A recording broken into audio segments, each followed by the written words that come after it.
So you put this tiny amount of cannabis oil on her skin, topically on her skin, and how soon is it that you guys start to notice positive changes? Well, a week later. What did you see a week later, that crazy crater she had was gone. Like it was like looked like new healing skin.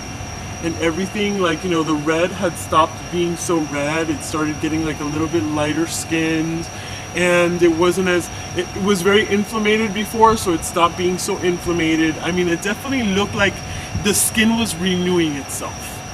That's when I was like, I started screaming. I was like, oh my God, like this is amazing. Like this is really working.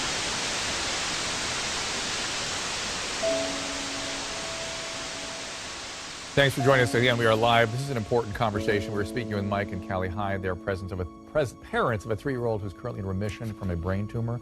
Mike and Callie gave him marijuana oil, cannabis oil, after Cash almost died after chemotherapy. Marijuana is dangerous, Drew. We don't want to see children administered a drug that's going to cause them to, bottom line, not be smart later in life. The stereotype of the burnt out marijuana user is not there for no reason.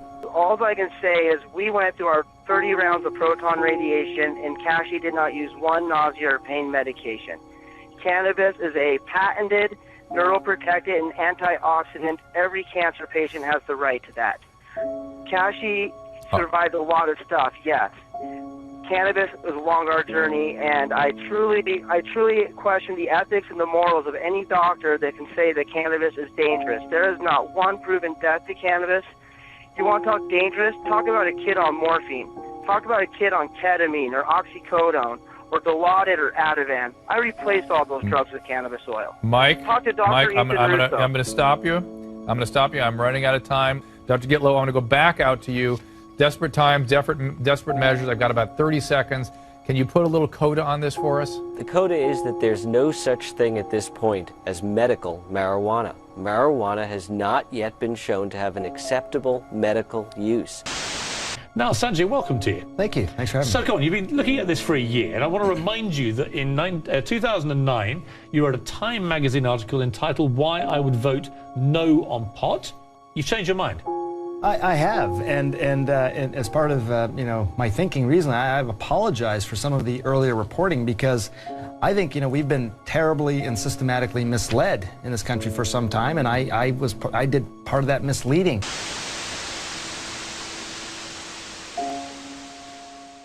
Terribly and systematically misled. Could it be that the American people have been fed lies and half-truths by a government that claims to care about its people? You don't have to convince me of that, but I wanted to hear it from the person herself, who applied the cannabis oil and saw the seemingly miraculous effects heal her friend's nose cancer right before her eyes within 2 weeks. I drove out into the night to meet her. As streetlights streaked past me in melted stretches of color, I felt my whole sense of reality melting as I considered the possibility that, beyond the lifetime of being told that cannabis was a terrible drug with no medical benefits, that maybe, just maybe, it was a curative plant with startling positive impacts that could change the world. My aunt calls a dermatologist because she wanted to see if it was okay.